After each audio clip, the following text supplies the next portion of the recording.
Welcome back to the 6th video in the Principles of Drum Set series. In this video, we'll talk about how you can approach several different types of drum fills. So to start off, what exactly is a drum fill?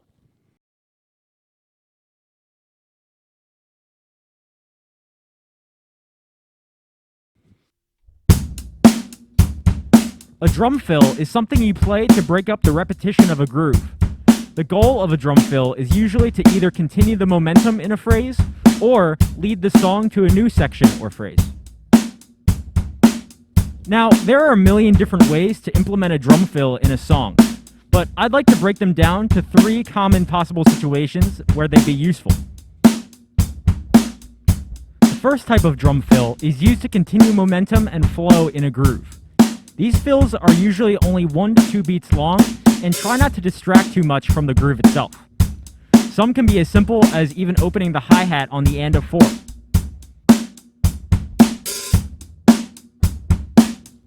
The next type of fill is a written out fill you might see when reading music. While these fills don't always need to be played note for note, you should always at least be able to play the fill as written in order to increase your vocabulary and respect the composer's intentions of the song. Finally, we have fully improvised fills that are meant to lead a song into a new section or phrase. You might see these as a bar of improvisation slashes while reading music, but in the cases where you aren't reading music, you might also just play these improvised fills in the natural context of a song.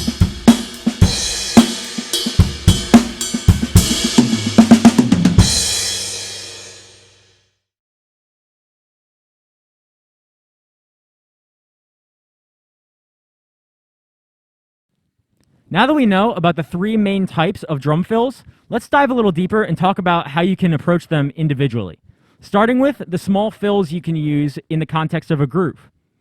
One important thing you should know about these fills is that they should never get in the way or distract from the backbeat, because the backbeat is what drives the groove throughout the phrase.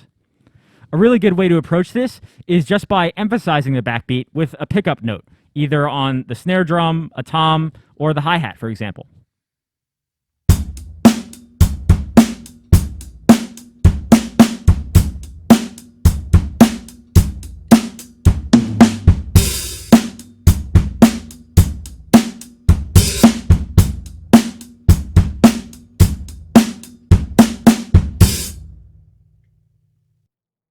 Another thing you should know about this type of fill is that it should be used relatively sparingly. In general, most musical phrases consist of either 8 bars, 16 bars, or in general, multiples of 4. So at the very most, you should use this type of fill once every 4 bars. Any more frequent than that, and the phrase might sound a little too busy for it to flow naturally. Another good way to not distract from the backbeat is to just play the fill after the backbeat. As we mentioned earlier, a really good example of this is just opening the hi-hat on the and of 4. This is a really good compromise between adding a little bit of momentum in the groove without distracting from the backbeat or the groove itself.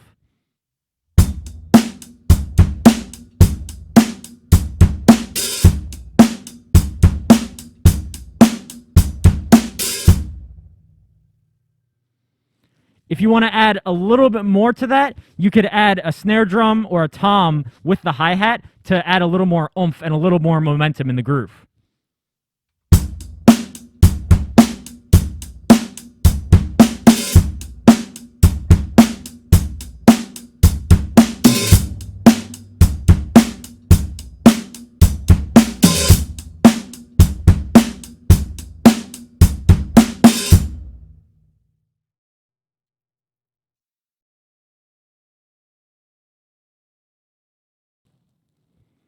Next, let's talk about the fills that are written out in music. These can be a little tricky because rather than improvising and creating your own fill, you have to read these off of a page and decipher what they mean. So let's take the fill used in the context of the application etude and put it through a 4-step process that I use to decipher fills. So the first step is to take the fill and only read what the rhythms are. So in this case, the rhythm is 3 and 4 E and, or 2 eighth notes starting on the downbeat of 3, then 2 16th notes starting on the downbeat of 4, followed by another eighth note on the upbeat of 4. Once you know this, you can sing this rhythm out loud while clapping a consistent tempo, preferably with a metronome. You can either count the rhythm out loud or say it with a neutral syllable like da or ga or whatever you want. Let's try it. 1 and 2 and ready, go. And 1 and 2 and 3 and 4 and 1 and 2 and ba da da da da. 1 and 2 and ba da da da da. 1 and 2 and ba da da da da.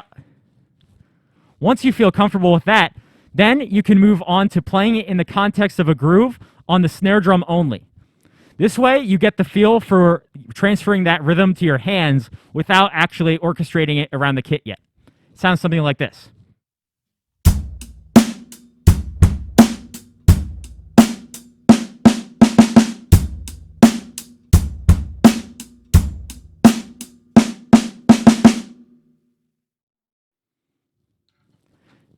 Once you've done that and feel comfortable with it, then you can move on to thinking about how it's going to sound on the kit. So we look at the music again and we see that the first note is on the snare drum. The second note is on the rack tom. The 2/16 notes are back on the snare drum. And the last note is on the floor tom. So now we can do the same thing we did with the first step, but instead of just saying a neutral syllable, now we can sing the contour of the fill. 1 and 2 and gat doom becka doom. 1 and 2 and gat bone decka doom. 1 and 2 and gat bone decka doom. So now you get more of a feel of what the fill is actually going to sound like when we put it on the drum set. And then finally, the fourth step is to put it in the context of a groove while playing it on the drum kit.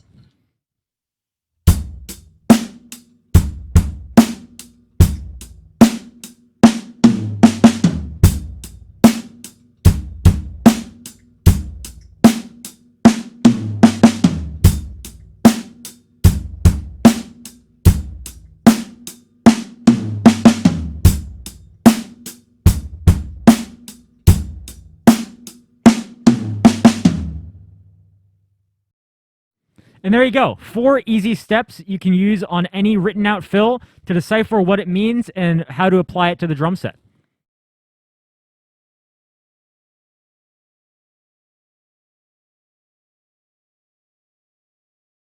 Finally, let's talk about fills that are completely improvised on the drum kit. If you're first starting out with improvisation, it might feel a little intimidating to play whatever you want on the drum kit.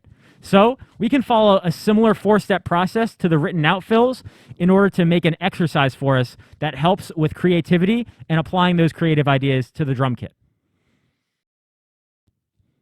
The first step in this process is to sing the groove that you think you'll be playing, and then sing a completely improvised fill that you think would go well with that groove.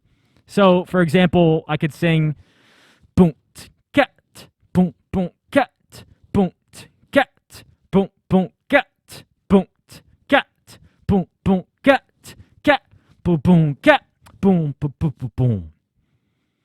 So I just came up with a random fill, and if I wasn't happy with that, I could just repeat that process over and over again until I come up with something that I think really works with that groove. But let's say I'm happy with that fill. Then I can move on to the second step in the process, which is really similar to the second step in the written out process, which is play those rhythms on the snare drum only. If you have a kick drum in your fill, then you can play the kick drum as well, just to get used to the hand and foot difference within the fill. But for right now, I think I'm just going to play all of this on the snare drum because what I sang was completely without the kick. So here we go.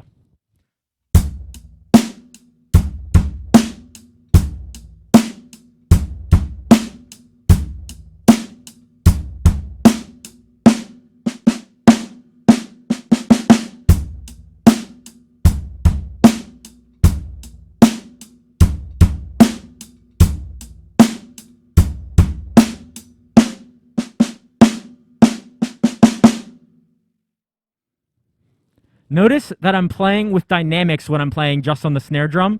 That way, later when we orchestrate it on the kit, I don't have to think about adding some shape and dynamics to the fill. It's already there. So once we have that, then we can move on to the third step, which is orchestrating the fill around the drum kit and playing it slowly by itself.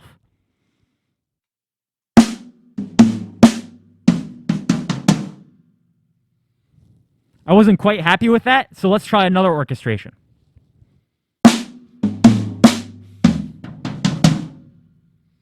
That sounds a little bit better. So then repeat that until that feels comfortable.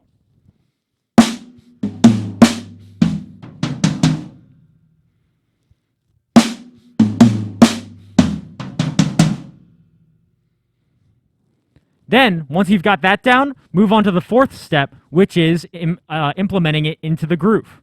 Nice and slow at first.